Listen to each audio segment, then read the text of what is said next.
तो दर्शक बंधु जदि आपण एसबीआई रे खाताटी अच्छी तो आपण मानी एबे एसबीआई आनला गोटे बहुत बड़ खुशी खबर जहाँकि ग्राहकों को आकृष्ट करने को समय समय बैंक तरफ अनेक लोभनीय स्कीम बैंक घोषणा करता तो जहाँकि बर्तमान यही एक योजना आनी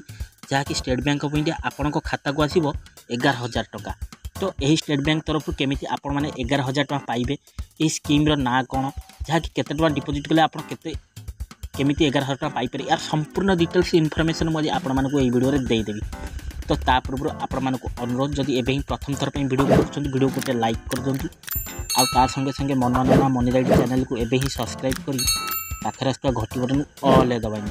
हेलो फ्रेंड्स नमस्कार जय जगन्नाथ मु मनुआ आपण मानक स्वागत करुच्ची आज आउ एक नुआ दमदार वीडियो रे। दर्शक बंधु जदि आपण भी जड़े एसबीआई ग्राहक तेबे यही खबरटी आपण बेस्ट उद्दिष्ट जहाँकि समस्त सरकारी बैंक मध्य सर्वशीर्ष रही एसबीआई बैंक बा स्टेट बैंक ऑफ इंडिया कारण यही बैंक सुलभ मूल्य सुध प्रदान करुवा बेले अनेक सुविधाजनक स्कीम मध्य घोषणा करिथाय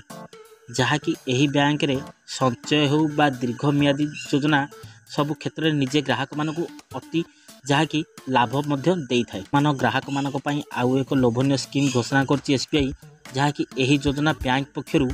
जहाँकि 11,000 टंका सीधा सड़क जहाँकि आपण बैंक अकाउंट रे जमा हेबो तेबे यही टंका आपण केमिति पाई परिए से विषय में मुझे आपण मानक जणई दूची। तो जहाँकि यही योजनाटी होची एसबीआई रो स्वल्प संचय योजना बा आरडी बा रेकरिंग डिपोजिट नाम परिचित जहाँकि यही योजना रे आपण जहाँकि नियमित अंतराल एक राशि निश्चिंत बैंक रे जमा करने को आपन को जहाँकि प्रति मासरे आपण जमा करेंगे यह निर्धारित समय पे आपन को यही योजना नियमित टंका जमा करने को हेबो। तेबे एठी प्रश्न आसुतो जहाँकि 11,000 टंका किभली आमे पाई परिबो आमे तो जमा करू 11,000 टंका केबे दबो।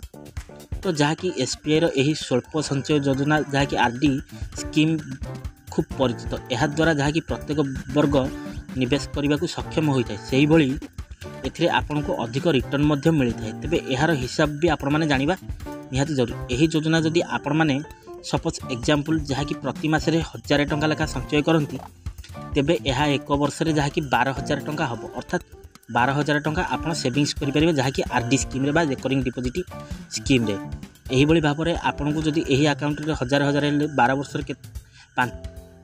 यही भली भाव में जहाँकि आपन 1,000 टंका लेखारे जहाँकि जमा कले मासकू वर्षक 12,000 हम 5 वर्ष के 5 वर्ष जहाँकि आपंकर 60,000 टंका जमा हो पार यही सेविंग्स आरडी स्कीम रे।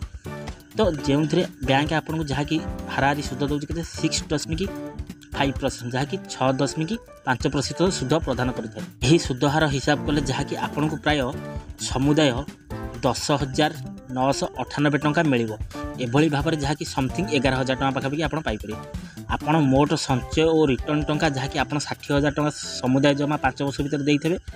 तो आपंकर जहाँकि मैच्योरिटी राशि हो 70,998 टंका जान 11,000 टंका पाखे आप सुध पाइले आप 70,000 टंका हो जाए फल आप सीधा सड़क जहाँकि 11,000 टंका लाभ करेंगे। तो दर्शक बंधु आपण मैंने जदि एसबीआई रो सेविंग्स अकाउंट बा आरडी रेकरिंग डिपोजिट रे जदि आपण मैंने निवेश करने चाहती ताले आपण मैंने आपण निकटस्थ बैंक स्टेट बैंक हो कि जेकोसी बैंक रे अकाउंट अच्छी आप जाकि रेकरिंग डिपोजिट विषय में जहाँकि परामर्श नियंतु आ ए विषय में परामर्श नहीं आपण मैंने जहाँकि एसबीआई रो यही रेकरिंग डिपोजिट खाता आपण मैंने खोली पारिबे। तो दर्शक बंधु आज भिडियोटी आपण मानक केमती लगिला मोर कमेंट बॉक्स खोला अच्छी मतामत दिंतु भल कि खराब यहाँ किसी कम आपको लगे कि ना आज भिडियोटी भल लगी भिडियो गोटे लाइक कर दिंतु आ संगे संगे मनोरंजन मनी राइट चैनल को एवं सब्सक्राइब कर पाखे आसुवा घंटी बटन ऑल दबाई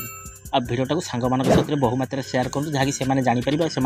पिला भविष्य में रेकरिंग डिपोजिट गोटे बैंक में खोली पारे। तो दर्शक बंधु आज भिडियोटा ये रखुच्छी पुणी देखा नेक्स्ट एक एपिसोड नुआ अध्याय को नहीं से मत विदाय दिंतु रोची नमस्कार टेक केयर बाय बाय जय जगन्नाथ।